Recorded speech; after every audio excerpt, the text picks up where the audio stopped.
Thank you, Mr Speaker. I join the Prime Minister in paying tribute to Captain Dean Sprouting from Jarrow on his death, and his family. We must accept our condolences on this terrible incident that happened. It is, of course, the anniversary of women first getting the right to vote in 1918, and I pay tribute to all those that campaigned all over the country to achieve that right. And we should understand that our rights come from the activities of ordinary people doing extraordinary things to bring about democracy and justice within our society. And those women that suffered grievously, being force-fed in a Holloway prison in my constituency, and those that suffered so much, need to be remembered for all time. Working-class women, as well as many other women, fought for that right, and it's one that we should all be proud of. Mr Speaker, with crime rising, does the Prime Minister regret cutting 21,000 police officers? Can I first of all say to the right honourable gentleman that we should be saluting all of those who were involved in that struggle to ensure that women could get the right to vote. I was very pleased yesterday to have an opportunity to meet Helen Pankhurst, the great-granddaughter of Emmeline Pankhurst, and to see that that memory is being kept going. And as I said yesterday in my speech, I myself heard about the fight by the suffragettes from my late godmother, whose mother was a suffragette, and both whose parents knew the Pankhursts.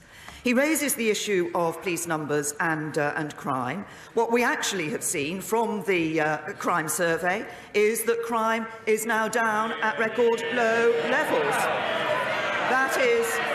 That is what has been achieved, and it's been achieved by a Conservative government that at the same time has been protecting police budgets. Jeremy Corbyn. Mr Speaker, recorded crime is up by 1/5 since 2010, violent crime up by 20%, and during the period the Prime Minister was Home Secretary, £2.3 billion was cut from police budgets. Her Majesty's Inspectorate of Constabulary warns neighbourhood policing risks being eroded, and the shortage of detectives is at a national crisis. Does the Prime Minister think the Inspectorate are scaremongering? The right honourable gentleman mentions the issue about recorded crime. One of the challenges that we have seen in police in recent years is ensuring that we get proper recording of particularly of certain types of crime.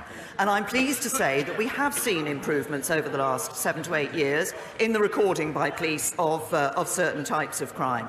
Now, he also talks about the issue of police budgets. As I've said, this is a government that is actually protecting police budgets.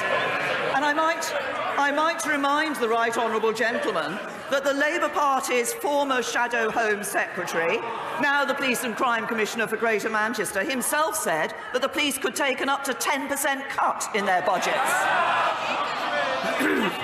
Mr Speaker, the Inspectorate also found that the police are failing to properly record tens of thousands of offences. And in addition to the cutting of 21,000 police officers, the government's also cut 6,700 police community support officers. The Chief Constable of Bedfordshire says we do not have the resources to keep residents safe. The position is a scandal. Too many people don't feel safe, and too many people aren't safe. We've just seen the highest rise in recorded crime for a quarter of a century. The Chief Constable of Lancashire said the government's police cuts had made it much more difficult to keep people safe. Is he wrong? Can I say to the right honourable gentleman, on this issue of recording crime, he mentions the Her Majesty's Inspector of Constabulary. It's precisely because when I was Home Secretary, I asked HMIC to look at the recording of police crime to make sure that police forces were doing it properly. And indeed, some changes were made as a result of that. So we now see the better recording of crime. We also see £450 million extra being made available to the police. But what have we also seen over the last few years? The creation of the National Crime Agency, our police forces taking more notice of helping to support vulnerable victims, doing more on modern slavery, doing more on domestic violence, taking issues seriously that they weren't taking seriously before.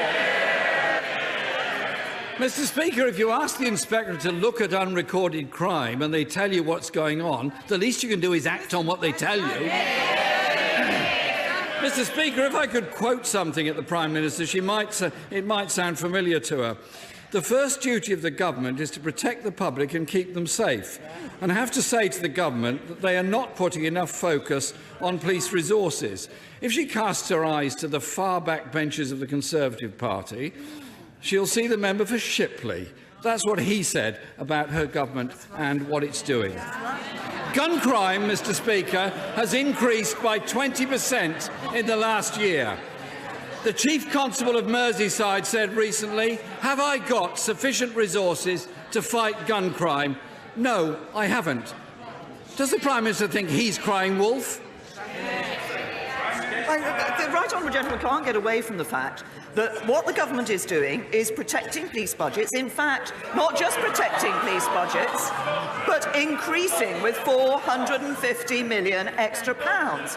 What we are also doing is ensuring that our police have the powers that they need to do the job that we want them to do. I seem to remember the right honourable gentleman doesn't have that good a record when it comes to increasing the powers for the police to do their job. Mr. Speaker, since 2015, direct government funding to the police has fallen by £413 million.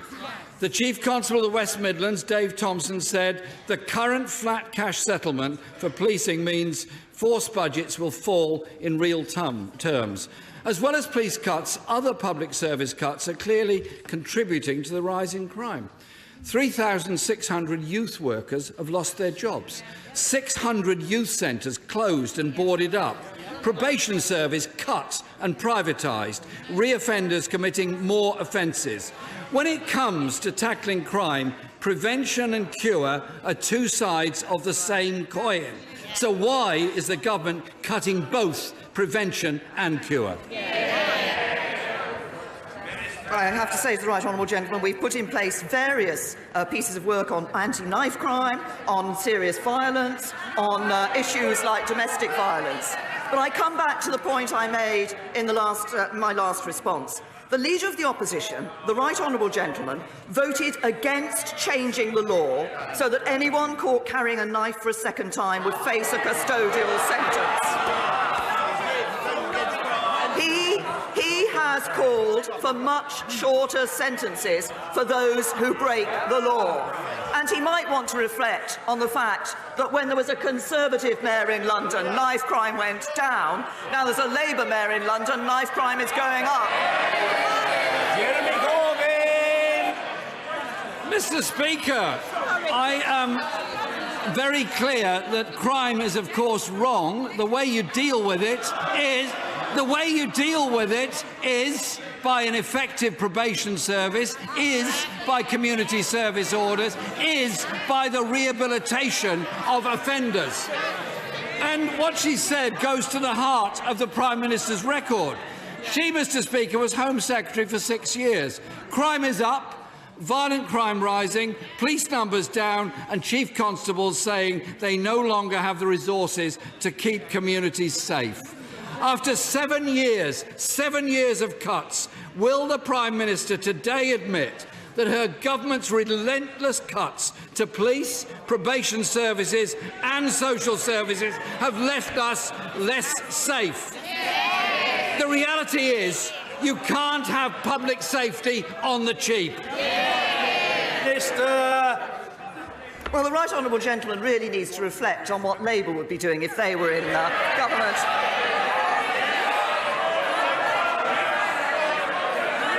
You can only pay for our public services if you have a strong economy. And what would we see? What would we see with the Labour Party? Well, we don't need to ask ourselves what we'd see with the Labour Party, because the Shadow Chancellor's advisor told us at the weekend. He said this: we need to think about the obvious problems which might face a radical Labour government, such as capital flight or a run on the pound. That's what Labour would do. Bankrupt Britain, and the police would have less money under Labour than under the Conservatives.